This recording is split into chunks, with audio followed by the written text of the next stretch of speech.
అందరికీ నమస్కారం. ఈ రోజున నిపుణ టీశాట్ వారి ఆధ్వర్యంలో ఏప్సెట్ లేదా ఎంసెట్ యొక్క అవగాహన కార్యక్రమాన్ని అందరికీ స్వాగతం పలుకుతూ ఈ రోజున ఇంటర్మీడియట్ రిజల్ట్స్ని కంప్లీట్ చేసుకొని సక్సెస్ఫుల్గా ఎగ్జామ్స్ రాసి రిజల్ట్స్ని తీసుకున్నటువంటి విద్యార్థులకు అభినందనలు తెలియజేస్తూ వారు ఏప్రిల్ 29-30 మే 2 నుంచి 5వ తారీఖు వరకు జరగబోయేటటువంటి ఎంసెట్ ఎగ్జామ్కు ప్రిపేర్ అవుతూ ఉన్నందుకు సంతోషిస్తూ ఉన్నాం. వారందరికీ కూడా ఈ రోజున ఎంసెట్ ఎగ్జామ్ ఎలా రాయాలి, ఎంసెట్ ఎగ్జామ్లో ఉండేటటువంటి సబ్జెక్టు పరంగా వచ్చేటటువంటి వివిధ అంశాలపైన డౌట్స్ను గురించి మరియు అవగాహనను కలిగించడానికి ఈ రోజున మేమందరం కూడా మీ ముందుకు రావడం జరిగింది. మొదటగా నేను ప్రమీలారాణి జువాలజీ లెక్చరర్గా తూప్రాన్ మెదక్ జిల్లాలో వర్క్ చేస్తున్నాను. అలాగే మనతో పాటుగా ఈ రోజున సాగర్ గారు బాట్నీ పెద్ద అడిసెరపల్లి నల్గొండ జిల్లా నుంచి విచ్చేశారు. అలాగే శరత్ గారు మ్యాథ్స్ లెక్చరర్ ఫ్రమ్ హైదరాబాద్. ఈ రోజున మనం ఈ ఎంసెట్ ఎగ్జామ్ గురించి చెప్పుకోవాల్సినటువంటి విషయాలు కొన్ని ఉన్నాయి. దాదాపుగా నీట్ తర్వాత అత్యధికంగా ప్రాముఖ్యతనిచ్చేటటువంటి ఎగ్జాము బైపీసీ ఎంపీసీ స్టూడెంట్స్ ఈ ఏప్సెట్ లేదా ఎంసెట్ ఎగ్జామ్. మొత్తం మీద ఈ ఎగ్జామ్ గురించి మనం పరిశీలించి చూసినట్లయితే దాదాపుగా లాస్ట్ ఇయర్ 2024లో ఈ ఎంసెట్కి సంబంధించినంత వరకు 91,000 అప్లికేషన్స్ రావడం జరిగిందండి. ఈ అకాడమిక్ ఇయర్కి సంబంధించి 84,000 అప్లికేషన్స్ వచ్చాయి. ఈ ఎగ్జామినేషన్ యొక్క ప్యాటర్న్ గురించి మనం ఒకసారి పరిశీలించి చూసినట్లయితే ఎవరైతే అగ్రికల్చర్ డిపార్ట్మెంట్లోను మరియు వెటర్నరీ డిపార్ట్మెంట్లోను మరియు బయోటెక్నాలజీ డిపార్ట్మెంట్లోను తమ యొక్క ఆశలను నిర్వహించుకొని అంటే తమ కావలసినటువంటి కోర్సెస్లో అభివృద్ధి సాధించాలనుకుంటారో వారందరికీ కూడా ఈ ఏప్సెట్ అనేటటువంటిది ఒక మంచి మాధ్యమం అవుతుంది. మరి ఈ ఎగ్జామినేషన్ ఎలా ఉంటుంది, ఈ ఎగ్జామినేషన్ని ఎలా ఎదుర్కోవాలి అనే విషయాలలో చాలామందికి గందరగోళం అనేది నెలకొన్నది. ఎగ్జామ్ అంటేనే మొదటగా పిల్లలు భయపడుతూ ఉంటారు. మొదటగా భయాన్ని వదిలిపెట్టండి. ఎందుకు అంటే intermediate first year second year ఎగ్జామ్స్ని సక్సెస్ఫుల్గా కంప్లీట్ చేసి దాదాపుగా 70% రిజల్ట్స్ని మనం అందరం తీసుకొచ్చుకున్నాం. కాబట్టి ఈ కాంపిటేటివ్ ఎగ్జాము ఎలా ఉంటుందో తెలుసుకుంటే మొదటగా ఆ ఎగ్జామ్కి సంబంధించినటువంటి భయాలను మనం పోగొట్టుకోగలుగుతాం. కాబట్టి నేను ఈ రోజున మీ అందరికీ కూడా ఆ భయాలను పోగొట్టడానికే మేమందరం ముగ్గురము మీ ముందుకు రావడం జరిగింది. ఈ భయాలను పోగొట్టాలి అంటే మొదటగా అసలు ఎగ్జామినేషన్ ప్యాటర్న్ ఎలా ఉంటుందో తెలుసుకుందాం. ఈ ఎగ్జామినేషన్ ప్యాటర్న్ సిబిటి పద్ధతిలో జరుగుతుంది, కంప్యూటర్ బేస్డ్ ప్రోగ్రామింగ్ పద్ధతిలో జరుగుతుంది. ఈ ఎగ్జామినేషన్లో మనము ఈ అగ్రికల్చర్ డిపార్ట్మెంట్కి సంబంధించి చర్చించుకున్నట్లయితే దాదాపుగా 160 క్వశ్చన్స్ అడగడం జరుగుతుందండి. ఈ 160 క్వశ్చన్స్లో మొత్తం మీద మనం చూసినట్లయితే బాటనీకి సంబంధించి 40 క్వశ్చన్స్, 40 క్వశ్చన్స్కి 40 మార్క్స్ ఇవ్వటం జరుగుతుంది. జువాలజీలో 40 క్వశ్చన్స్ అడగడం జరుగుతుంది, వాటికి కూడా 40 మార్క్స్ ఇవ్వటం జరుగుతుంది. Physics 40 marks and 40 questions and chemistry కూడా మనం పరిశీలించి చూసినట్లయితే 40 క్వశ్చన్స్ అండ్ 40 మార్క్స్ని ఇస్తున్నారు. అంటే టోటల్గా 160 మార్క్స్ని ఇక్కడ మనం స్కోర్ చేయడం జరుగుతుందండి. ఇవన్నీ కూడా మల్టిపుల్ చాయిస్ క్వశ్చన్స్. అంతేకాకుండా మీరు గమనించాల్సినటువంటి విషయం ఏంటి అంటే మీరు చాలా అదృష్టవంతులు. ఎలాగంటారా, అదే నీట్ ఎగ్జామ్ రాస్తే మనకి నెగిటివ్ మార్కింగ్ అనేది ఉంది, కానీ ఈ ఎంసెట్ ఎగ్జామ్కి ఎక్కడా కూడా నెగిటివ్ మార్కింగ్ లేదు. మీరు ఒక రాంగ్ ఆన్సర్ని కనుక చేసినట్లయితే దాంతో మీరు మార్కును కోల్పోయేటటువంటి అవకాశం ఎక్కడా కూడా లేదు. దాదాపుగా ఎగ్జామ్ రాసేటప్పుడు ఇది ఒక మైనస్ అనే చెప్పొచ్చు, డిసడ్వాంటేజ్ అని చెప్పొచ్చు. ఎందుకు అంటే ఒక్కొక్కసారి మనం కరెక్ట్ ఆన్సర్ని ఏమంటాము, 2 ఆన్సర్లు కరెక్ట్గా అనిపిస్తూ ఉంటాయి. ఏది కరెక్టు ఏది రాంగు అనేటటువంటి డైలమాలో ఉండి మనకు తెలిసి తెలియకుండా మొదటగా ఒక ఆన్సర్ని ఎంచుకున్న తర్వాత మళ్ళీ దాన్ని కరెక్ట్ చేసుకుంటాం. ఆ ఆన్సర్ ఒకవేళ తప్పైంది అనుకోండి, మనం మార్కును కోల్పోయే అవకాశం నీట్ ఎగ్జామ్లో ఉంది. కానీ ఎంసెట్లో మీరు ఆ ఒక్క మార్కుని ఎట్టి పరిస్థితుల్లో కోల్పోరు. కాబట్టి మీరు ధైర్యంగా కూడా ఎగ్జామ్ రాయడానికి అవకాశం ఉంది. మరి ఈ రోజున ఈ ఎగ్జామినేషన్ ప్యాటర్న్ ఎలా ఉంటుందో ఒకసారి పరిశీలించి చూసినట్లయితే మనము ఇంతకు ముందే చెప్పుకున్నట్టు కదా, బాటనీ జువాలజీ ఫిజిక్స్ కెమిస్ట్రీ నుంచి 40 మార్క్స్ 40 క్వశ్చన్స్ అండ్ 40 మార్క్స్ వస్తున్నాయి. టోటల్గా 160 మార్క్స్కి మనకి ఇక్కడ ఎగ్జామినేషన్ అనేది జరుగుతుంది. మరి ఏప్సెట్ లేదా ఎంసెట్ ఎగ్జామ్లో మనం సక్సెస్ అయినట్లయితే ఏ కోర్సెస్ చేయడానికి అవకాశం ఉంటుంది అనేటటువంటిది ఒక పెద్ద ప్రశ్న. మనందరికీ తెలిసింది నీట్ ఎగ్జామ్ రాస్తే డాక్టర్లం అవుతామనే ఉద్దేశం. కానీ నీట్ ఎగ్జామ్తో పాటుగా డాక్టర్లు కాలేకపోతే ఎంసెట్ ఎగ్జాము మనల్ని వివిధ కోర్సులలో కూడా తీసుకోవడానికి అవకాశం ఉన్నటువంటి ఎగ్జామ్. ఒకసారి ఏమేం కోర్సెస్ ఉన్నాయో మనం పరిశీలించి చూసినట్లయితే ఏప్సెట్లో 160 మార్క్స్కి మంచి స్కోరింగ్ వచ్చినట్లయితే ఏజీబీఎస్సి అంటే bachelor of science in agriculture చేయవచ్చండి. అలాగే B pharmacy, bachelor of pharmacy చేయొచ్చు. అలాగే బ్యాచిలర్ ఆఫ్ ఫిషరీ సైన్సెస్ని మనం సెలెక్ట్ చేసుకోవచ్చు. అలాగే హార్టికల్చర్ని కూడా మనం సెలెక్ట్ చేసుకోవచ్చు. దీంతో పాటుగా బీటెక్ ఫుడ్ టెక్నాలజీలో కూడా మనకి ఈ రకమైనటువంటి కోర్సెస్ అందుబాటులో ఉన్నాయి. దాంతోపాటుగా వెటర్నరీ సైన్సెస్ బీవీఎస్సీ అంటాము. దాదాపుగా ఇప్పుడు అబ్రాడ్లో ఎక్కువగా బీవీఎస్సీకి మంచి డిమాండ్ ఉందండి. పెట్ కేర్ టేకర్స్గా ఈ యొక్క కోర్సును కంప్లీట్ చేసుకున్న వాళ్ళకి ఉద్యోగ అవకాశాలు ఉన్నాయి. అలాగే ఇప్పుడు మనం చాలా బయోటెక్నాలజీ అనేటటువంటి కొత్త పందాలో వెళ్తూ ఉన్నాము. ఈ బయోటెక్నాలజీ అండ్ బయోమెడికల్ టెక్నాలజీ అనేటటువంటి 2 కోర్సెస్ కూడా మనందరికీ కూడా డెవలప్మెంట్ పరంగా వివిధ రకాలుగా మనకు అవకాశాలు అందిపుచ్చుకోవడానికి అవకాశం ఉన్నటువంటి కోర్సెస్. దీంతో పాటుగా bachelor of ayurvedic medicine and surgery and biomedical technology, ఈ కోర్సెస్ అన్నిటినీ కూడా మనము దాదాపుగా ఈ ఏప్సెట్ ద్వారా మనం తెచ్చుకోవడానికి అవకాశం ఉంది. మొదటగా నేను ఈ రోజున మీరు రాయబోయేటటువంటి ఏప్సెట్లో జువాలజీ ఎగ్జామ్కి సంబంధించినంత వరకు కోర్సుకు సంబంధించినటువంటి సిలబస్ అండ్ వెయిటేజ్ గురించి నేను మాట్లాడతాను. ఎక్కువగా అంటే నా సబ్జెక్ట్ పరంగా ఎక్కువగా నాకు ఇంట్రెస్ట్ కాబట్టి నేను ఎక్కువగా ఆ సబ్జెక్టుని ఎక్కువ చేసి చెప్పడం అని కాదు, కానీ మీరు ఏప్సెట్ రాసే ఎగ్జామ్ రాసినట్టు అప్పుడు మీకు తెలుస్తూ ఉంది. బాటనీ, జువాలజీ, ఫిజిక్స్, కెమిస్ట్రీ ఈ 4 సబ్జెక్ట్స్ను ఒకసారి చూసినట్లయితే ఏప్సెట్లో అత్యధికంగా స్కోర్ చేయగలిగేటటువంటి అవకాశం ఉన్న సబ్జెక్టు జువాలజీ. ఎందుకు అంటే ఈ ఏప్సెట్లో మనకి డైరెక్ట్ క్వశ్చన్స్ అడగడానికి 100% అవకాశం ఉన్న సబ్జెక్టు జువాలజీ. కాబట్టి ఈజీగా ఆన్సర్ చేయగలుగుతారు, భయపడనక్కర్లేదు.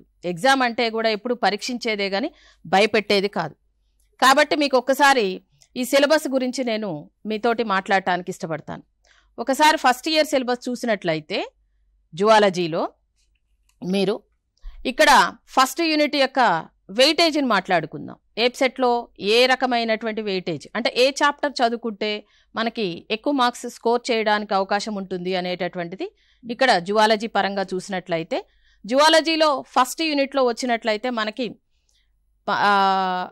బయోడైవర్సిటీ టాపిక్ ఉందండి. ఈ టాపిక్ నుంచి మనకి 2 మార్క్స్ వస్తున్నాయి. అలాగే సెకండ్ యూనిట్ వచ్చేసి స్ట్రక్చరల్ ఆర్గనైజేషన్ అనే టాపిక్ ఉంది. ఈ స్ట్రక్చరల్ ఆర్గనైజేషన్లో డిఫరెంట్ టైప్స్ ఆఫ్ టిష్యూస్ ఉంటాయండి. దీని నుంచి మనకి 3 మార్క్స్ వస్తున్నాయండి. అలాగే థర్డ్ యూనిట్ ఇన్వర్టిబ్రేటా ఫైలా ఉంది. ఈ టాపిక్ నుంచి మనము 2 మార్క్స్ని గెయిన్ చేయొచ్చు.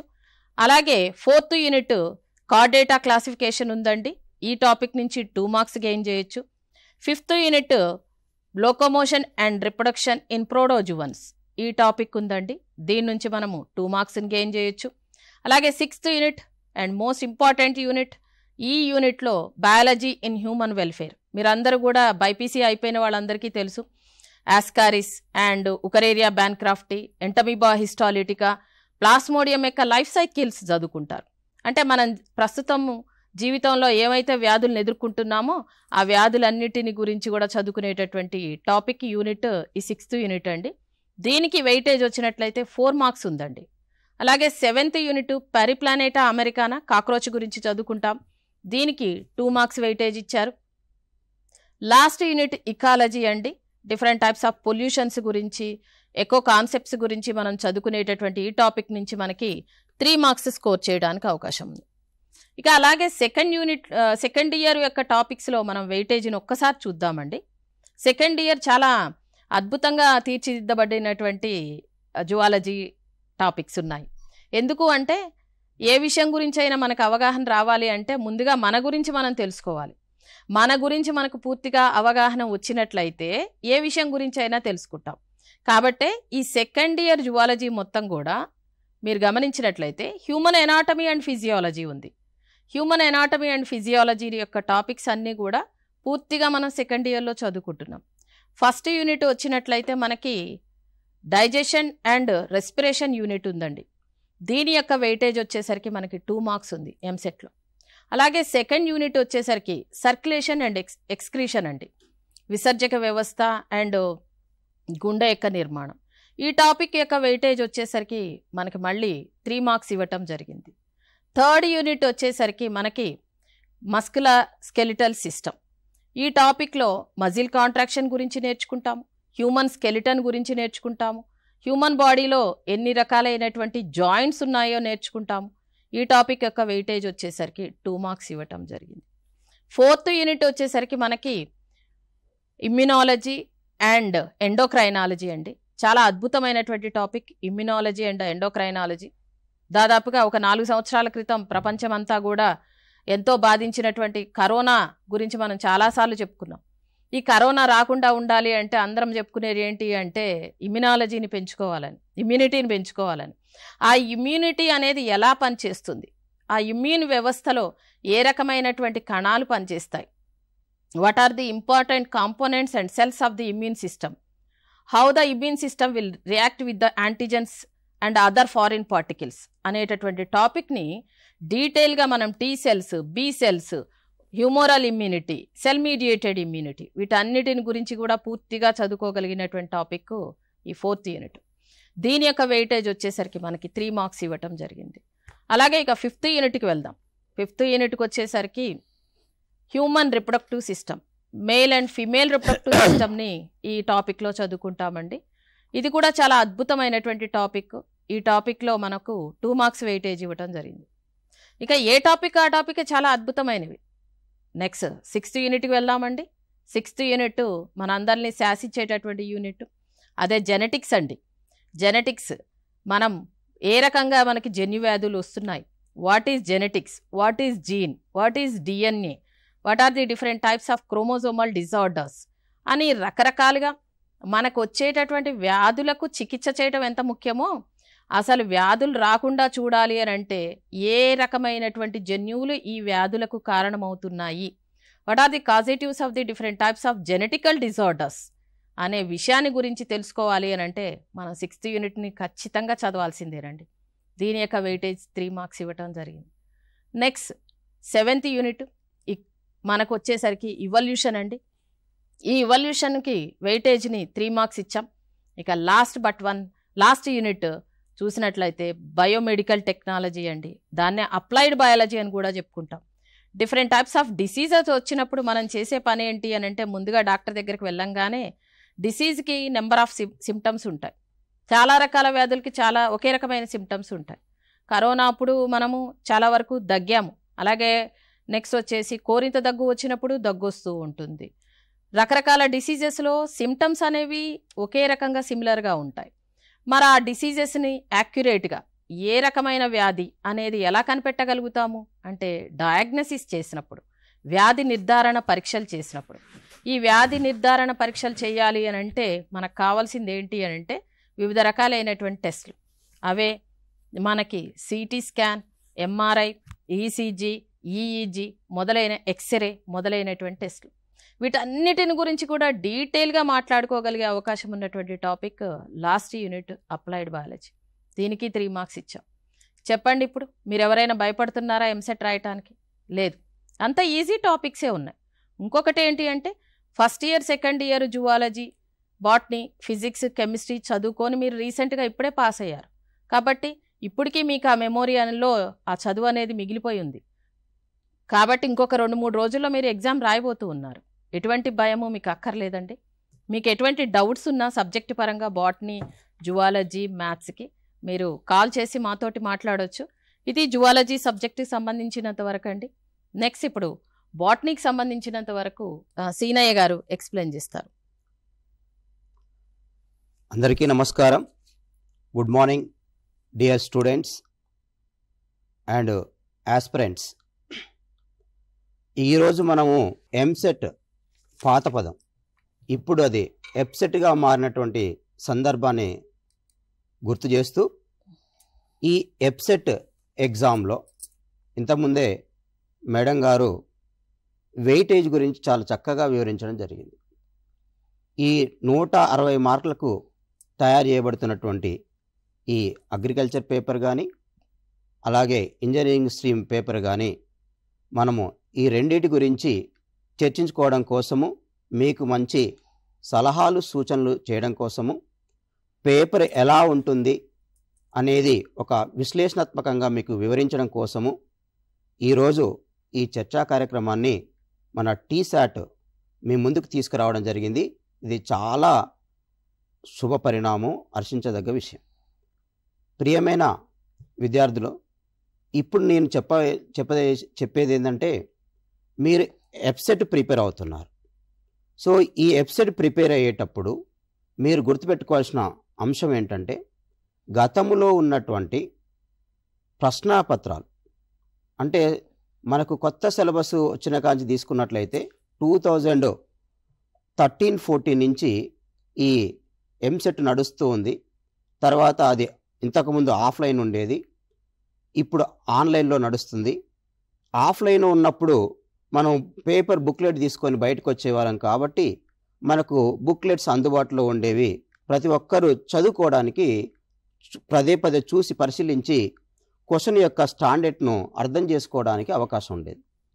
ఇప్పుడు సిబిటి పద్ధతిలో ఎగ్జామ్ నడుస్తుంది కాబట్టి, ఆన్లైన్ మోడ్లో ఎగ్జామ్ నడుస్తుంది కాబట్టి, ఈ ఆన్లైన్లో సెషన్ వైజ్గా ఎగ్జామ్ నడుస్తుంది కాబట్టి, ఈ సెషన్ వైజ్గా నడిచేటువంటి ఎగ్జాము ఆ పేపరు అపియర్ అయినటువంటి స్టూడెంట్ యొక్క మెయిల్కు మాత్రమే వస్తుంది. ఎందుకంటే రెస్పాన్స్ షీట్ వాళ్ళకు మాత్రమే వస్తుంది. తర్వాత వివిధ రకాల వెబ్సైట్లలో ఉంటుంది. ఇప్పుడు మనము ఈ వెబ్సైట్ గురించి, మన సబ్జెక్ట్ అయినటువంటి బాటనీ గురించి మీరు స్పష్టంగా సులభంగా అర్థం చేసుకొని మంచి ధైర్యాన్ని సంపాదించాలంటే అసలు గతంలో వచ్చినటువంటి పేపర్లని ఒక శాంపిల్గా తీసుకుందాం. ఎందుకంటే ఆ గత పేపర్లని మనం ఆధారంగా తీసుకొని ఏ చాప్టర్కు ఏ రకమైన వెయిటేజ్ ఉన్నది, ఆ క్వశ్చన్లు ఏ చాప్టర్ నుంచి ఎన్ని వచ్చినాయి, చాప్టర్ వైజ్గా అనాలిసిస్ చేసుకోవచ్చు, యూనిట్ వైజ్గా అనాలిసిస్ చేసుకోవచ్చు. మనం బాటనీని తీసుకున్నట్లయితే ఫస్ట్ ఇయర్లో 7 యూనిట్స్ ఉంటాయి, అలాగే సెకండ్ ఇయర్లో 6 యూనిట్స్ ఉంటాయి. ఇవి యూనిట్స్ వైజ్గా మాట్లాడుకున్నట్లయితే, ఇక చాప్టర్ వైజ్గా మనం రికాప్ చేసుకున్నట్లయితే ఫస్ట్ ఇయర్లో మనకు 13 చాప్టర్స్ ఉన్నాయి. ఈ 13 చాప్టర్స్ నుంచి 2023 షిఫ్ట్ 1లో ఎన్ని క్వశ్చన్లు వచ్చినాయి, 2023 షిఫ్ట్ 2లో ఎన్ని క్వశ్చన్స్ వచ్చినాయి, 2024 షిఫ్ట్ 1లో ఎన్ని క్వశ్చన్స్ వచ్చినాయి, 2024 షిఫ్ట్ 2లో ఎన్ని క్వశ్చన్లు వచ్చినాయి అనేటువంటి విషయాన్ని ప్రాతిపదిక తీసుకొని మీకు ఒక ఎస్టిమేటెడ్ వెయిటేజ్ను ఎక్స్ప్లెయిన్ చేయడానికి మేము సిద్ధమై వచ్చినాం. ప్రియమైన విద్యార్థులు, ఒక్కసారి ఈ చార్ట్ను చూడండి. So based on previous paper first year botany weightage కాక చూసినట్లయితే 2023లో ఫస్ట్ సెషన్లో కానీ సెకండ్ సెషన్లో కానీ 18 క్వశ్చన్స్ మాత్రమే కవర్ చేయడం జరిగింది. టోటల్ క్వశ్చన్స్ ఎన్ని బాటనీలో? 40 క్వశ్చన్స్. మరి ఫస్ట్ ఇయర్ నుంచి ఎన్ని వచ్చినాయి 2023 సెషన్ షిఫ్ట్ 1 షిఫ్ట్ 2లో అంటే 18 క్వశ్చన్స్ వచ్చినాయి. ఈ 18 క్వశ్చన్స్లో ఫస్ట్ మనకు ఉన్న చాప్టర్ని కాక తీసుకున్నట్లయితే లివింగ్ వరల్డ్ నుంచి క్వశ్చన్ రాలేదు, కానీ మిగతా షిఫ్ట్లలో వచ్చింది అవి. ఇక రెండవ చాప్టర్ తీసుకున్నట్లయితే బయాలజికల్ క్లాసిఫికేషన్. ఈ బయాలజికల్ క్లాసిఫికేషను నుంచి 2023లో షిఫ్ట్ 1లో ఒక క్వశ్చన్ వచ్చింది, షిఫ్ట్ 2లో ఒక క్వశ్చన్ వచ్చింది, 24 షిఫ్ట్ 1లో క్వశ్చన్ వచ్చింది, షిఫ్ట్ 2లో ఒక క్వశ్చన్ వచ్చింది. అదే 2024 షిఫ్ట్ 4లో కూడా 2 క్వశ్చన్లు రావడం జరిగింది. అంటే ఇదే ప్రాతిపదికన పూర్తిగా కాదు, అందుకే షిఫ్ట్ వైజ్గా వెయిటేజ్ మారుతూ ఉంది. అది మీరు గమనించాల్సిందిగా మేము చెప్తున్నాం. ఇక third chapter science of plants 2023లో షిఫ్ట్ 1లో రాలేదు, షిఫ్ట్ 2లో ఒక క్వశ్చన్ వచ్చింది. అలాగే 24లో షిఫ్ట్ 1లో రాలేదు, షిఫ్ట్ 2లో ఒక క్వశ్చన్ వచ్చింది. ఇక ఫోర్త్ చాప్టర్ వాస్తవంగా చాలా ఇంపార్టెంట్ చాప్టర్ ఫస్ట్ ఇయర్లో, plant Kingdom. So plant Kingdom అనగానే మీకు ఎమ్మటే మీ మైండ్ మ్యాపింగ్లో ఆల్గే గుర్తు రావాలి, బ్రయోఫైట్స్ గుర్తు రావాలి, టెడోఫైట్స్ గుర్తు రావాలి, జిమ్నోస్పెర్మ్స్ గుర్తు రావాలి, యాంజియోస్పెర్మ్స్ గుర్తు రావాలి. వెంటనే ఆ మెనూలోకి, ఆ మైండ్ మ్యాప్లోకి ఈ ముఖ్యమైనటువంటి గ్రూప్స్ గుర్తు రావాలి. ఈ గ్రూప్స్ మీద ఎలాంటి క్వశ్చన్స్ వచ్చినాయో కూడా మీకు మళ్ళీ చర్చలోకి వస్తాను నేను. ఇప్పుడు కేవలము ఒక 2023, 2024 సంవత్సరంలో వచ్చినటువంటి ఆ చాప్టర్ వైజ్ క్వశ్చన్స్ని మాత్రమే మీకు పరిచయం చేస్తున్నాను.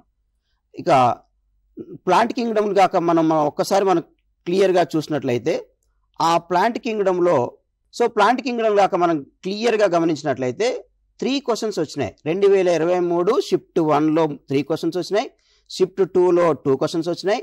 అదే 2024 షిఫ్ట్ 1లో 3 క్వశ్చన్స్ వచ్చినాయి, షిఫ్ట్ 2లో 3 క్వశ్చన్స్ వచ్చినాయి, షిఫ్ట్ 4లో కూడా 2 క్వశ్చన్స్ వచ్చినాయి. సో ఇక్కడ క్వశ్చనింగ్ 3-2 అంటే ఖచ్చితంగా ప్లాంట్ కింగ్డమ్ అనేది ఒక ఇంపార్టెంట్ చాప్టర్గా మనం పరిగణించాల్సి ఉంది. ఎందుకంటే ఈ చాప్టర్ ఎందుకు తీసుకుంటారంటే మీరు కన్ఫ్యూజ్ కావడానికి అవకాశం ఉంటుంది, మ్యాచింగ్ క్వశ్చన్ ఇవ్వడానికి అవకాశం ఉంటుంది, అసెర్షన్ రీజన్ క్వశ్చన్స్ ఇవ్వడానికి అవకాశం ఉంటుంది, సో ఇన్కరెక్ట్ స్టేట్మెంట్ క్వశ్చన్స్ ఇవ్వడానికి అవకాశం ఉంటుంది, కరెక్ట్ పేర్ను ఇవ్వడానికి అవకాశం ఉంటుంది. సో ఇలా రాంగ్ మ్యాచింగ్ను ఐడెంటిఫై చేయమని క్వశ్చన్, ఇలా రకరకాల క్వశ్చన్లు గ్రూప్స్ ఒక చాప్టర్లో కవర్ అయినప్పుడు ఇవ్వడానికి అవకాశం ఉంటుంది. కాబట్టి ప్లాంట్ కింగ్డమ్ చాప్టర్ మనకు ఒక ఇంపార్టెంట్ చాప్టర్గా ఫస్ట్ ఇయర్లో మనం గుర్తుపెట్టుకోవాలి. ఆ తర్వాత చాప్టర్ ఏంటిది అంటే morphology of flowering plants. So morphology of flowering plants అనే చాప్టర్ని కాక చూసినట్లయితే అది ఐపీ పరంగా చూసినట్లయితే చాలా వెయిటేజ్ ఉన్న చాప్టర్. కానీ ఎంసెట్ ప్యాంటాప్లోకి వచ్చినప్పుడు డిఫరెంట్ నెంబర్ ఆఫ్ క్వశ్చన్స్ ఇస్తున్నాడు. ఎగ్జాంపుల్గా మనం పాత పేపర్ని విశ్లేషిస్తున్నాం కాబట్టి 2023లో వచ్చినటువంటి ఆ ఫస్ట్ షిఫ్ట్లో వచ్చినటువంటి పేపర్ కాక తీసుకున్నట్లయితే ఒక్క క్వశ్చను, సెకండ్ షిఫ్ట్లో ఒక క్వశ్చన్ వచ్చింది. కానీ 2024లో వచ్చినటువంటి 2 షిఫ్ట్లు కాక మనం పరిశీలించినప్పుడు 3 క్వశ్చన్స్ వచ్చినాయి. అంటే మార్ఫాలజీ ఆఫ్ ఫ్లవరింగ్ ప్లాంట్స్ అనే చాప్టర్ కూడా చాలా ఇంపార్టెంట్ అనే విషయం మీరు ఎంసెట్కి ఇంపార్టెంట్ అనే విషయం మర్చిపోవద్దు. సో మీరు ఎప్పుడు ఏ రకమైన క్వశ్చన్స్ వస్తున్నది చూడడం ఇంపార్టెంటే, ఎన్ని క్వశ్చన్స్ వస్తున్నాయని చూడడం ఇంపార్టెంటే. ఈ మార్ఫాలజీ లోపల ఈ 24లో 3 క్వశ్చన్స్ వెయిటేజ్ ఫాలో అయ్యిండు. ఎందుకు ఫాలో అయ్యిండంటే అక్కడ చాలా టాపిక్స్ కవర్ అయినాయి. అక్కడ మార్ఫాలజీలో root, stem, leaf, inflorescence, flower, fruit ఇన్ని కవర్ అయినాయి. సో ఇన్ని కవర్ అయినాయి కాబట్టి అందులో నుంచి ఎక్కువ క్వశ్చన్స్ తీసుకోవాలి అనే ఉద్దేశంతో అక్కడ 2024 2 షిఫ్ట్లలో కూడా 3 క్వశ్చన్స్ కవర్ చేయడం జరిగింది. ఇక నెక్స్ట్ చాప్టర్కి వెళ్ళినట్లయితే మనకు మోడ్స్ ఆఫ్ రిప్రొడక్షన్. ఈ మోడ్స్ ఆఫ్ రిప్రొడక్షన్ను అంటే టైప్స్ ఆఫ్ రిప్రొడక్షన్ను ఇక్కడ క్లియర్గా మనం గుర్తు తెచ్చుకుంటాం. అది వెజిటేటివ్ రిప్రొడక్షన్ కావచ్చు, ఎసెక్సువల్ రిప్రొడక్షన్ కావచ్చు, సెక్సువల్ రిప్రొడక్షన్ కావచ్చు. దీనికి ఇంకొక చాప్టరు కనెక్ట్ అయి ఉంటుంది. ఆ చాప్టరే sexual reproduction in flowering plants అనే చాప్టర్. ఈ sexual reproduction in flowering plants, ఈ మోడ్స్ ఆఫ్ రిప్రొడక్షన్ అనే చాప్టర్ 2 రిప్రొడక్షన్ ఇన్ ప్లాంట్స్ అనేటువంటి యూనిట్లో కవర్ అయినాయి. సో దీన్ని ఓవరాల్గా చూసినప్పుడు, ఈ యూనిట్ను ఓవరాల్గా తీసుకున్నప్పుడు 3 నుంచి 4 క్వశ్చన్లు ఖచ్చితంగా ఇస్తున్నాడు. ఇది కూడా ముఖ్యమైనటువంటి యూనిటే. సులభంగా మార్కులు సాధించడానికి అవకాశం ఉన్న యూనిట్ కూడా ఇది, sexual reproduction in flowering plants. ఇక 7th చాప్టర్ తీసుకున్నట్లయితే మనకు sexual reproduction in flowering plants. అదే 8th చాప్టర్ని తీసుకున్నట్లయితే టాక్సానమీ ఆఫ్ యాంజియోస్పెర్మ్స్. ఈ టాక్సానమీ ఆఫ్ యాంజియోస్పెర్మ్స్లో మనకు టైప్స్ ఆఫ్ క్లాసిఫికేషన్ ఇవ్వడం జరిగింది, తర్వాత క్లాసిఫికేషన్ సిస్టమ్స్ ఇవ్వడం జరిగింది, తర్వాత మనకు ఫ్యామిలీస్ గురించి ఇవ్వడం జరిగింది. బ్రాసికేసి ఇంట్రడక్షన్ ఉంది, దాంట్లో ఫ్యాబేసి ఉంది, సొలనేసి ఉంది, లిలియేసి ఉంది.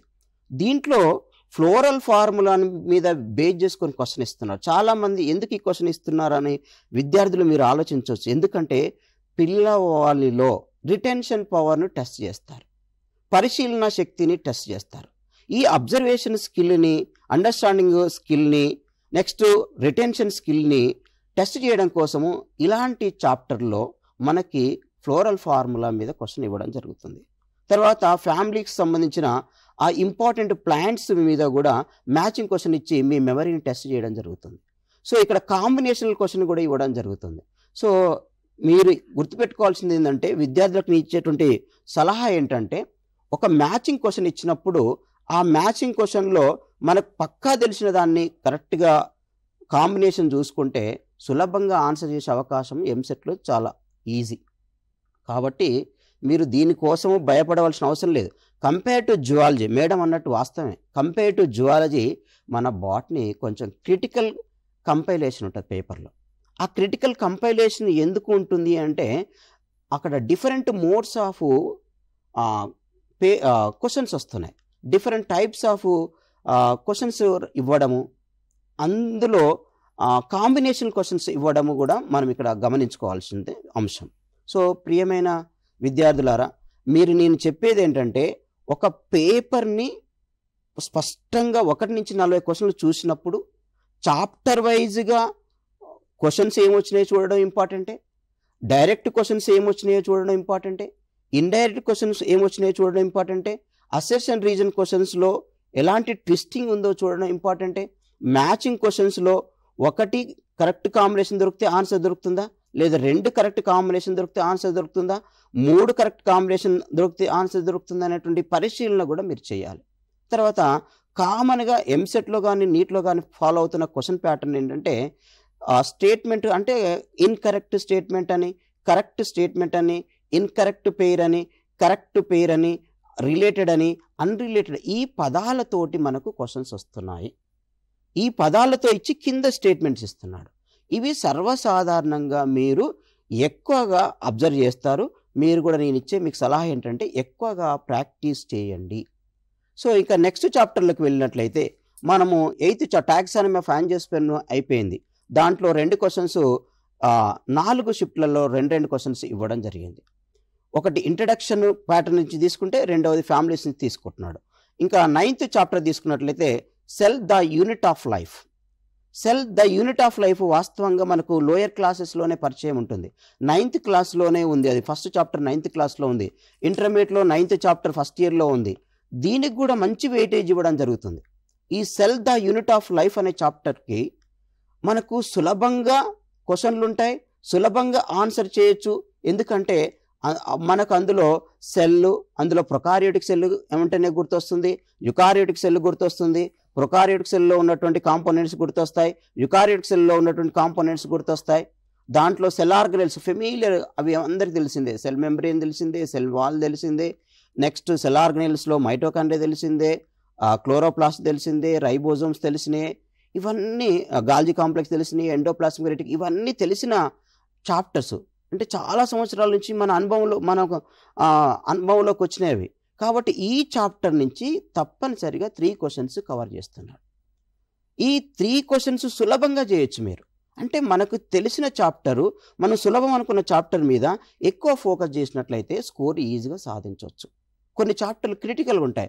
ఆ క్రిటికల్ చాప్టర్ నువ్వు చేయలేము అన్నప్పుడు దాంట్లో క్వశ్చన్ ప్యాటర్న్ ఏంటిదో కూడా చూడాలి.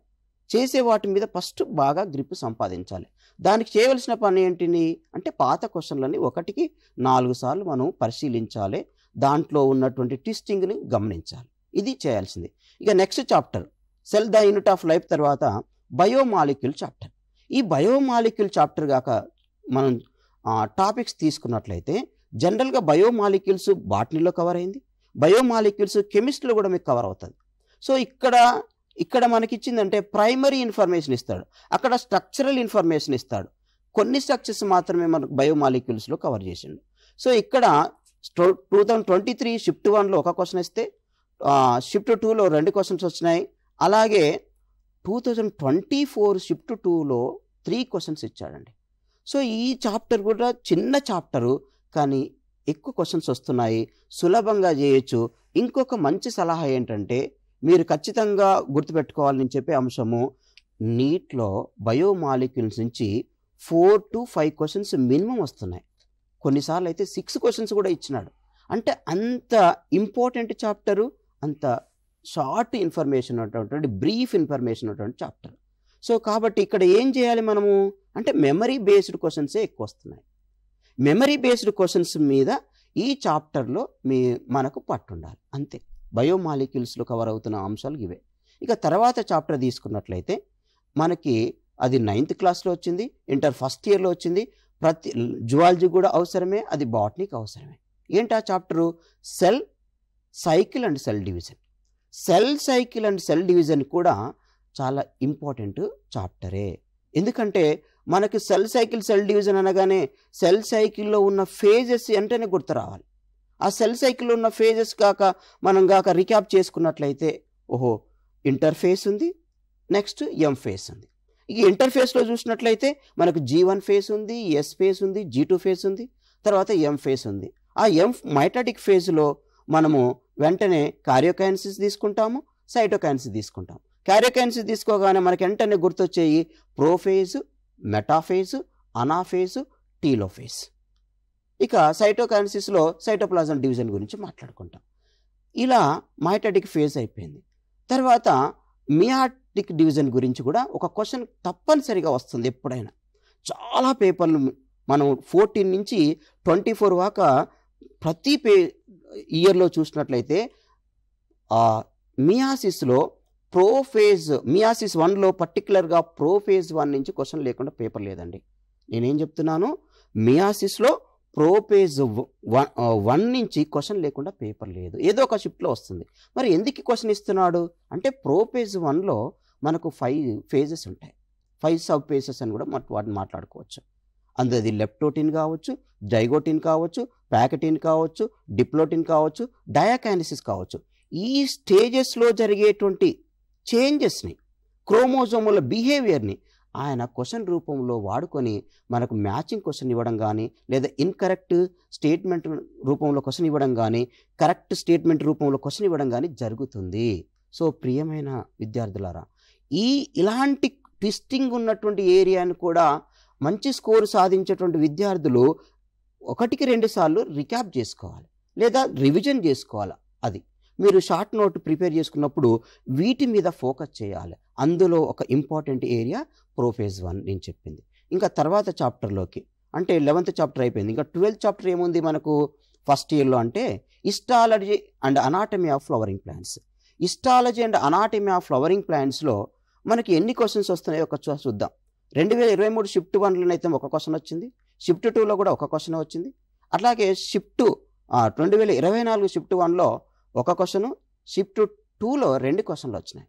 సో హిస్టాలజీ అండ్ అనాటమీలో ఏం గుర్తు తెచ్చుకోవాలి మనకి వెంటనే? మీకు తెలుసు సింపుల్ టిష్యూస్ ఉన్నాయి, కాంప్లెక్స్ టిష్యూస్ ఉన్నాయి. సో మెరిస్టెమా టిష్యూస్ కూడా మీకు ఈజీనే. తర్వాత అనాటమీలో మనకు ఐపీ క్వశ్చన్స్ కోసం ప్రిపేర్ అయినటువంటి అనుభవం ఉన్నది. సో ఏంటి అనాటమీలో? TS of dicot root, TS of monocot root, TS of monocot stem, TS of dicot stem, dorsiventral leaf అంటే డైకాట్ లీఫ్, ఐసోబైలేటరల్ లీఫ్ అంటే మోనోకాట్ లీఫ్, సెకండరీ గ్రోత్, వీటి మీద మనకు క్వశ్చన్లు వస్తున్నాయి. ఇది కూడా ఇంపార్టెంట్ చాప్టరే, కొంచెం ట్విస్టింగ్ చేసి ఇవ్వడానికి ఉన్నటువంటి అవకాశం ఉన్నటువంటి చాప్టరే. ఒక క్వశ్చన్ సులభంగా ఇచ్చినప్పుడు ఇంకో క్వశ్చన్ కొంచెం ట్విస్ట్ చేసి ఇస్తున్నాడు. ఈ విషయాన్ని మీరు గుర్తుపెట్టుకోవాలి.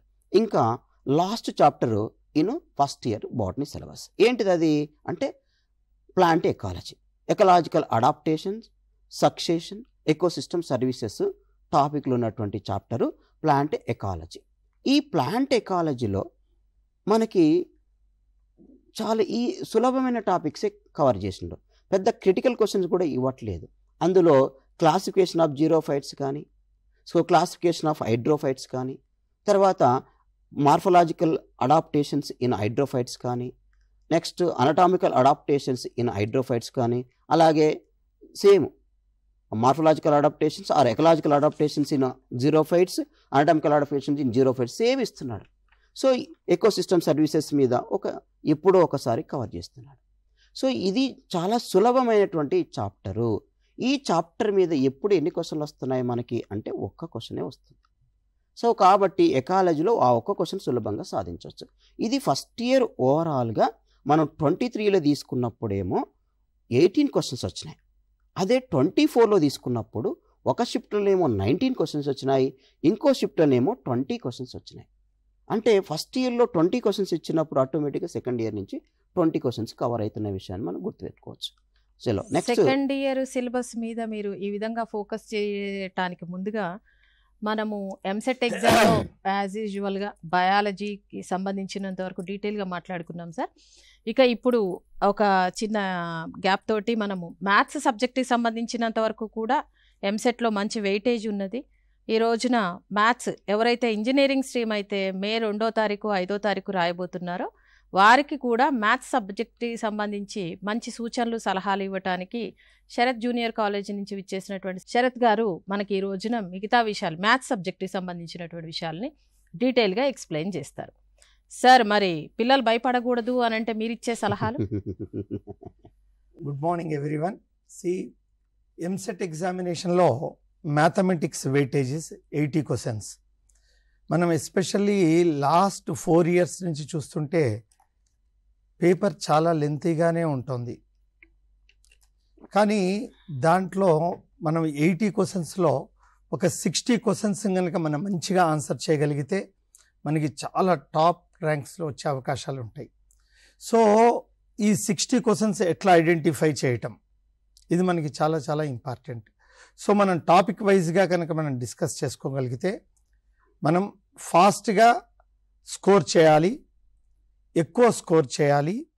అండ్ క్యాలిక్యులేషన్ పార్ట్ తక్కువగా ఉండే ప్రాబ్లమ్స్ ఏమున్నాయంటే, ఫర్ ఎగ్జాంపుల్ మనం ప్రాబబిలిటీలో లాస్ట్ చాప్టర్ పాయిజన్ డిస్ట్రిబ్యూషన్లోంచి ర్యాండమ్ వేరియబుల్స్, బైనామియల్ డిస్ట్రిబ్యూషన్, ఈ 3 టాపిక్స్ కనుక మనము కరెక్ట్గా ఇంటి దగ్గర మనం ప్రిపేర్ అయినా కానీ మనకు 10-15 minutesలో కూడా మనం ప్రిపేర్ కావచ్చు.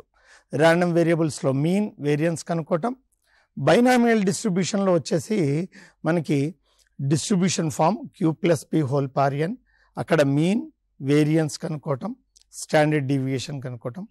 అదేవిధంగా పాయిజన్ డిస్ట్రిబ్యూషన్లో ఉన్న 2 కేసెస్, ఒకటి ఆన్ ఎన్ యావరేజ్ అని ఇచ్చినప్పుడు దాని వాల్యూని డైరెక్ట్గా ల్యాండా అని తీసుకుంటాం. ఇంకొకటి ఇన్ ఏ శాంపిల్ ఆఫ్ అని ఇచ్చినప్పుడు అక్కడ ల్యాండా = NP అని తీసుకొని మనము ప్రాబ్లం చేయొచ్చు. ఈ 3 చాప్టర్లు మనం ఇంటి దగ్గర ప్రిపేర్ అవ్వడానికి హార్డ్లీ 1 hour పడుతుంది. దీంట్లోంచి మనకి 2 questions దాకా వస్తున్నాయి. అదేవిధంగా next basic probability and Bayes theorem. ఈ బేసిక్ ప్రాబబిలిటీ మీద ఎడిషన్ థీరం మీద and leap years, next 2 dice are thrown and n coins are tossed, వీటి మీద బేసిక్ క్వశ్చన్స్ మీద. అదేవిధంగా bag A contains, bag B contains, ఇలా ఇంటర్మీడియట్ టెక్స్ట్ బుక్స్లో problems ఉన్నాయి. వీటిని బేస్ చేసుకొని కూడా మనకి 1 ప్రాబ్లం వస్తుంది.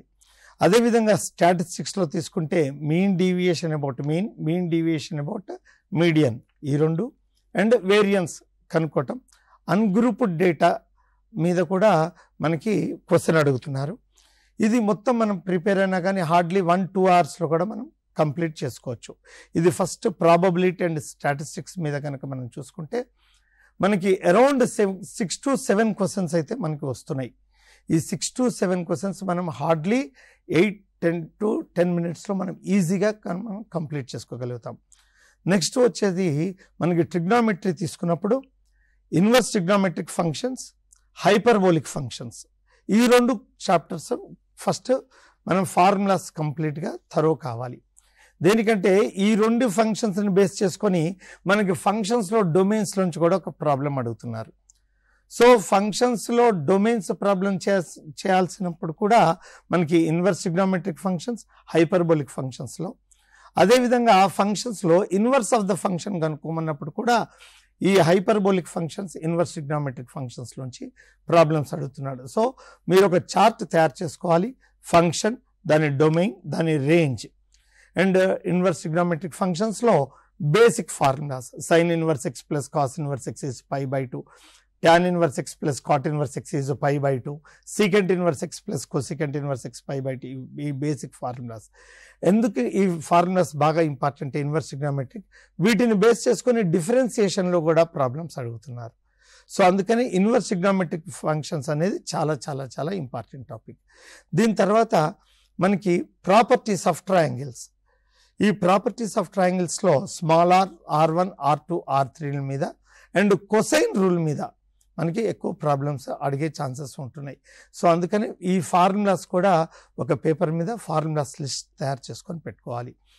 దాని తర్వాత మనం స్కోర్ మంచిగా ఫాస్ట్గా చేయాలన్నప్పుడు జామెట్రీ పార్ట్లో హైపర్బోలాలో కూడా ఎసిమ్టోట్స్, ఆ ఎసిమ్టోట్స్ అనే కాన్సెప్ట్ ఫస్ట్ థరోగా ఉండాలి. ఏంటి, equation to the pair of asymptotes and equation to the hyperbola are differ by constant అని నేర్చుకుంటాం.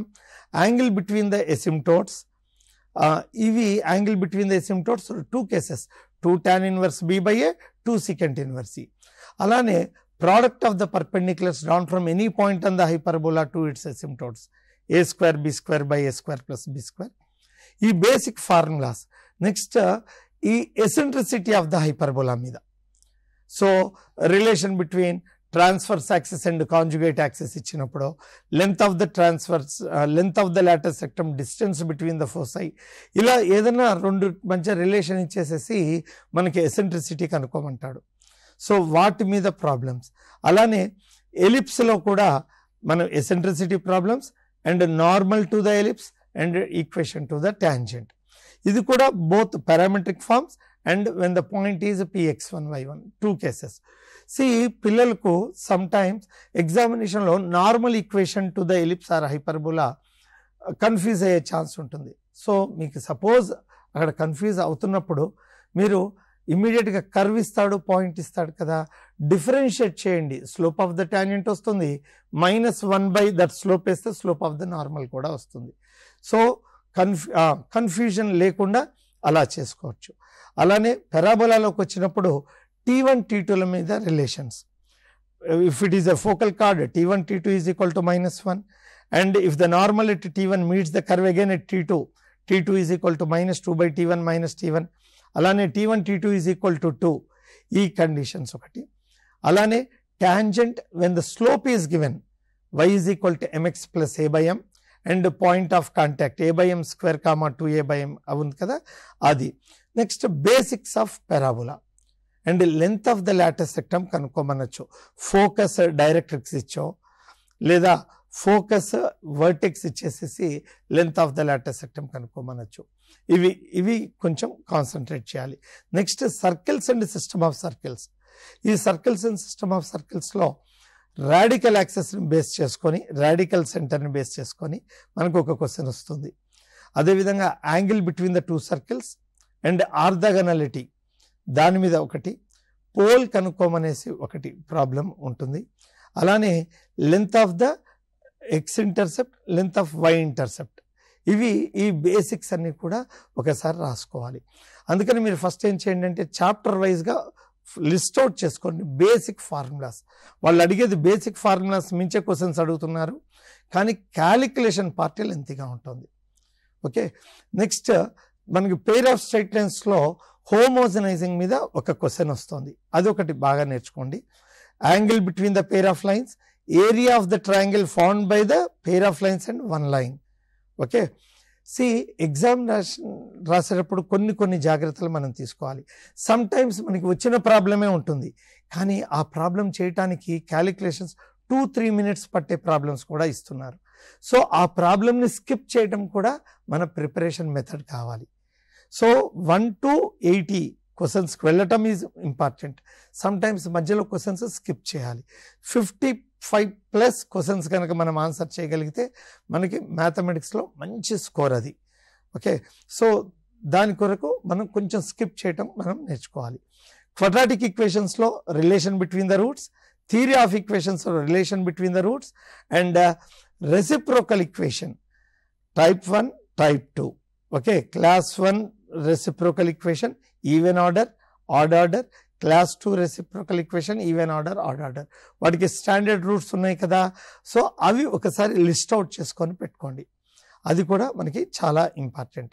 And relation between roots and coefficients, some of the roots, some of the product of the roots taken 2 at a time, taken 3 at a time, product of the roots, ఇవి ఉన్నాయి కదా, ఇవి list out చేసుకొని పెట్టుకోండి. Next వచ్చేసిన తర్వాత మీరు ఎక్కువ కాన్సన్ట్రేట్ చేయాల్సిన టాపిక్ మ్యాట్రిసెస్. ఫస్ట్ ఇయర్లో నేర్చుకున్నది symmetric matrix, skew symmetric matrix and properties of determinants. Odd order skew symmetric matrix, it is always singular matrix, it's determinant value is 0. కాస్త చూడంగానే మనం ప్రాబ్లం చెప్పేటట్లు ఉండాలి. సో మనం ఎలా ఐడెంటిఫై చేస్తాం అది? So principal diagonal elements zeros ఉండాలి skew symmetric మ్యాట్రిక్స్లో. అదేవిధంగా A + A transpose is always symmetric, A - A transpose is always skew symmetric. ఈ ప్రాపర్టీస్ ఉన్నాయి కదా, అవి గుర్తుంచుకోవాలి. అండ్ సొల్యూషన్ 3 ఈక్వేషన్స్ ఇచ్చి మనకి 3 మెథడ్స్ ఉన్నాయి కదా, ఇది Gauss Jordan method and Cramer's rule and వీటిని అండ్ మ్యాట్రిక్స్ ఇన్వర్షన్ మెథడ్, వీటిలో బేస్ చేసుకొని మనకి ఏమడుగుతున్నాడంటే if the system has infinitely many solutions, if the system is consistent, okay, అది కంపల్సరీగా ఒక క్వశ్చన్ వస్తుంది. వాటి మీద దాన్ని బేస్ చేసుకోండి. నెక్స్ట్ వచ్చేసి vectors and 3D. Vectors and 3Dలో కూడా మనకి scalar triple product, vector triple product, వాటిలో volume of the tetrahedron, volume of the parallelepiped. And when do you say that 3 vectors are coplanar, box ABC is equal to 0 ఉంటుంది కదా అది. Next triple ప్రోడక్ట్లో కూడా A cross of B cross C, first అసలు వాడు దాన్ని base చేసుకొని A cross of B cross C nature అడుగుతున్నాడు. సో అవుట్ సైడ్ వెక్టర్కి పర్పెండిక్యులర్గా ఉంటుంది, బ్రాకెట్లో ఉన్న వెక్టర్స్తో కోప్లానార్ అవుతుంది. ఆ formula A.C × B - A.B × C. ఈ బేసిక్ ఫార్ములాస్ అన్నీ కూడా లిస్ట్ అవుట్ చేసుకోవాలి. Okay, so dot product and cross product, వాటిలో కూడా చిన్న చిన్న లాజిక్ బేస్డ్ అడుగుతున్నాడు. ఎలా అడుగుతున్నాడంటే A.B maximum value, A.B maximum ఎప్పుడవుతుంది? A.B is mod A mod B cos theta, cos theta 1 అయినప్పుడు, అంటే theta is equal to 0, అంటే the two vectors are in the same direction. Okay, so ఇలా చిన్న చిన్న ప్రాబ్లమ్స్ కూడా వాళ్ళు ట్విస్ట్ చేసి అడుగుతున్నారు. Okay, dot product, cross product. Okay, ఈ డాట్ ప్రోడక్ట్, క్రాస్ ప్రోడక్ట్ మొత్తానికి మనం ఇంటి దగ్గర ఒక ½ an hourలో ప్రిపేర్ అయిపోవాలి. Scalar triple product, vector triple product ఒక 1 hourలో మనం ప్రిపేర్ కావాలి. అదేవిధంగా Cartesian equation to the line, Cartesian equation to the plane when 3 points are given, or passing through 2 points, are parallel to a vector, passing through 1 point and parallel to 2 vectors. So ఇవన్నీ కూడా first list out చేసుకోవాలి. Okay, that is most important, basic formulas రాకుండా. And next వచ్చేసి limits and కంటిన్యూటీలోంచి compulsory 2 questions వస్తున్నాయి. ఈ limits చాప్టర్లో మనకి 1⁻∞ form, 0/0 form, L'Hopital's rule apply చేస్తాం కదా, డిఫరెన్షియేట్ న్యూమరేటర్ అండ్ డినామినేటర్. అదేవిధంగా standard limits. Okay, so 1⁻∞ form కూడా చాలా important. Limit x tends to 0, a1 power x + a2 power x + on up to an power x/n whole power 1/x. Okay, so ఆ form కూడా మనకి చాలా important. అదేవిధంగా next limit x tends to infinity మీద కూడా base చేసుకొని నడుస్తున్నాడు. ఏది ఒక పాలినామియల్ బై డినామినేటర్లో కూడా polynomial. If the numerator polynomial power is more, answer is infinity. Denominator polynomial is more, the degree is more, అప్పుడు దాని ఆన్సర్ 0. అండ్ 0 కాదు ఇన్ఫినిటీ కాదు అంటే both the polynomials are of same degree. ఈ చిన్న చిన్న logics. అదేవిధంగా డిఫరెన్సియేషన్.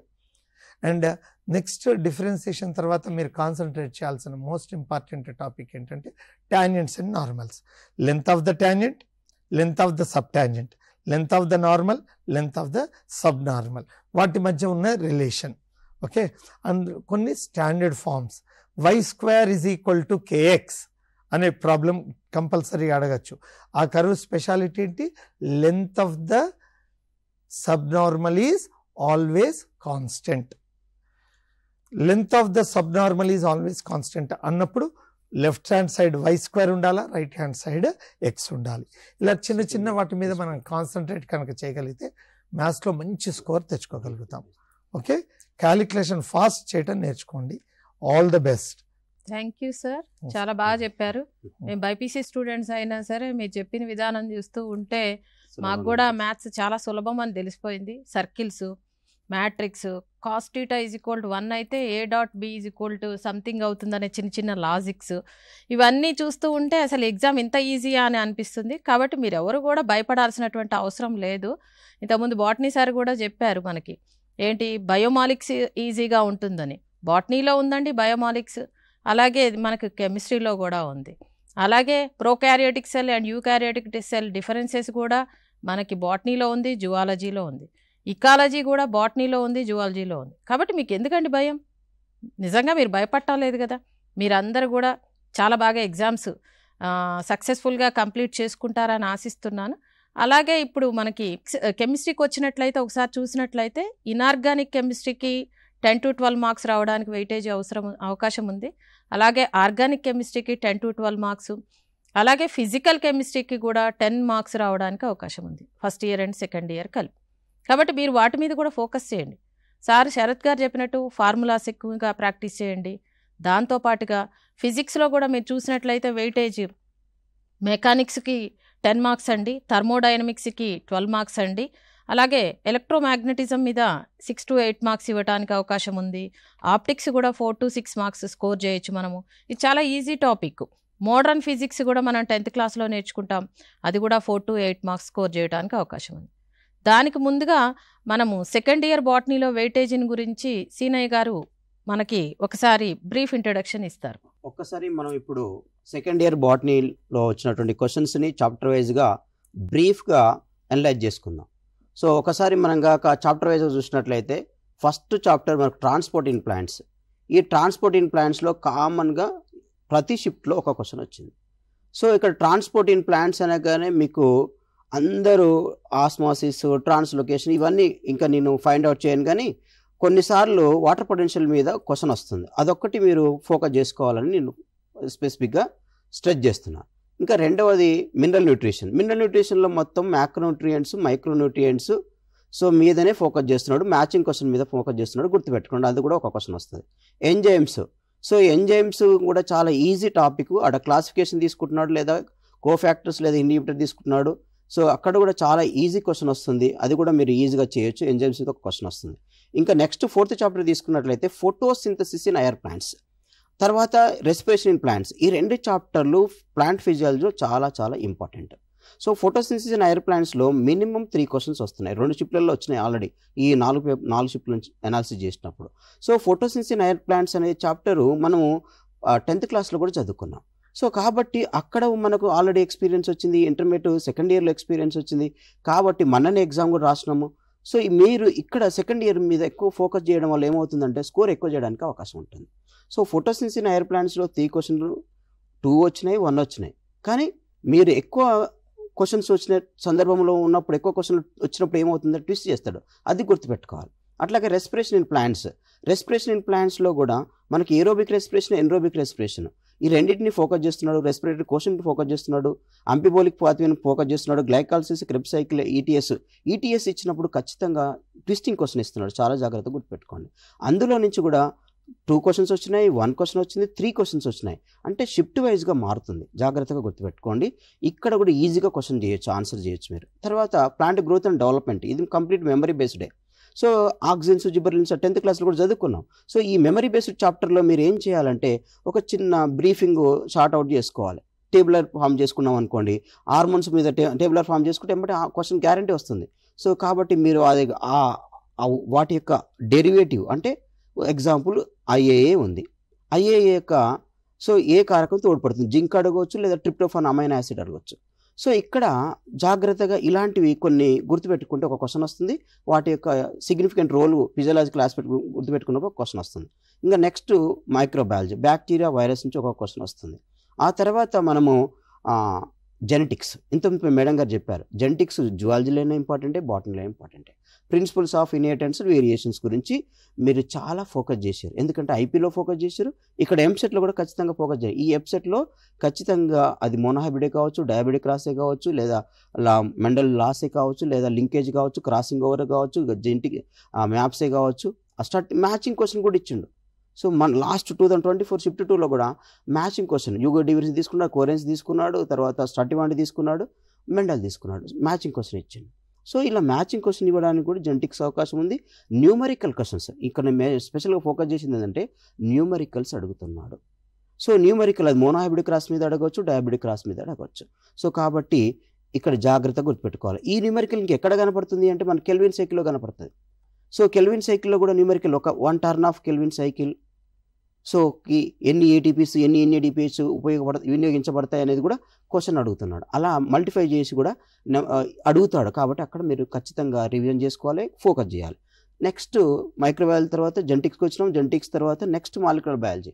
ఈ మాలిక్యులర్ బయాలజీలో మనము పర్టికులర్గా ఫోకస్ చేయాల్సిన ఏరియా ఏంటంటే, సో డిఎన్ఏ క్వశ్చన్ ఒకటి వస్తుంది, నెక్స్ట్ న్యూక్లియోజోమ్ క్వశ్చన్ వస్తుంది, తర్వాత ఒపరాన్ కాన్సెప్ట్ క్వశ్చన్ వస్తుంది, డిఎన్ఏ ఆర్ఎన్ఏ డిఫరెన్సెస్ మీద క్వశ్చన్ వస్తుంది, తర్వాత ట్రాన్స్క్రిప్షన్ మీద క్వశ్చన్ వస్తుంది, ట్రాన్స్లేషన్ మీద క్వశ్చన్ వస్తుంది, తర్వాత రెప్లికేషన్ మీద క్వశ్చన్ వస్తుంది. సో ఈ ఏరియా చాలా ఇంపార్టెంట్. గ్రిఫిత్ ఎక్స్పెరిమెంట్ కూడా, ఎర్సియన్ చేజ్ ఎక్స్పెరిమెంట్, మెసెల్సర్ స్టాల్ ఎక్స్పెరిమెంట్, వీటిని ఎందుకు ఫోకస్ చేస్తున్నాం అంటే పదే వీటి మీద ఫోకస్ చేసి అది మ్యాచింగ్ కానీ స్టేట్మెంట్ క్వశ్చన్ కానీ ఇస్తున్నాడు. కాబట్టి మీకు మళ్ళీ ఇస్తున్న 4 క్వశ్చన్స్ ఇంపార్టెంట్ ఇక్కడ. తర్వాత ఇంకా బయోటెక్నాలజీ 2 క్వశ్చన్స్ వస్తున్నాయి. బయోటెక్నాలజీలో ప్రిన్సిపల్స్ ఒక 2 క్వశ్చన్స్ వస్తాయి. నెక్స్ట్ అప్లికేషన్లో ఒక క్వశ్చన్ గ్యారెంటీ వస్తుంది. ఆ తర్వాత strategies for enhancement of crop production. So crop production అనేది ఐపీ క్వశ్చన్లో మనం చదువుకున్నాం, టిష్యూ కల్చర్ చదువుకున్నాము, యూఆర్ఏ బాటనీస్ క్వశ్చన్ చదువుకున్నాము. సో ప్లాంట్ బ్రీడింగ్లో ఇది కూడా మెమరీ బేస్డే, అక్కడ వెరైటీస్ క్వశ్చన్ వస్తుంది, అది కూడా గుర్తుపెట్టుకోండి. లాస్ట్కు మైక్రోబ్స్ ఇన్ హ్యూమన్ వెల్ఫేర్ ఖచ్చితంగా క్వశ్చన్ వస్తుంది, చాలా సులభమైన క్వశ్చన్ వస్తుంది. మ్యాచింగ్ అని ఇవ్వచ్చు లేదా స్టేట్మెంట్ క్వశ్చన్ అని ఇవ్వచ్చు. ఇది ఓవరాల్గా సెకండ్ ఇయర్ బాటనీలో 22 క్వశ్చన్స్ ఉన్నటువంటి విషయము. కాబట్టి మీ అందరికీ ఆల్ ది బెస్ట్. మంచిగా సులభంగా కాన్ఫిడెంట్గా చదవడం ఇంపార్టెంట్, ప్రాక్టీస్ చేయడం గుర్తుంచుకోవడం ఇంపార్టెంట్. ధన్యవాదాలు. Okay sir, thank you so much. నిపుణుల సలహాలతోటి ఖచ్చితంగా agriculture stream and engineering streams exam రాయబోతున్న అందరికీ కూడా విద్యార్థులకు ఆల్ ది బెస్ట్ చెప్తున్నాము. ఈ యొక్క ప్రోగ్రామ్ని 100% సక్సెస్ఫుల్గా ఉపయోగించుకొని మంచి రిజల్ట్స్ సాధించాలని కోరుకుంటున్నాం. Thank you so much. All the best. All the best.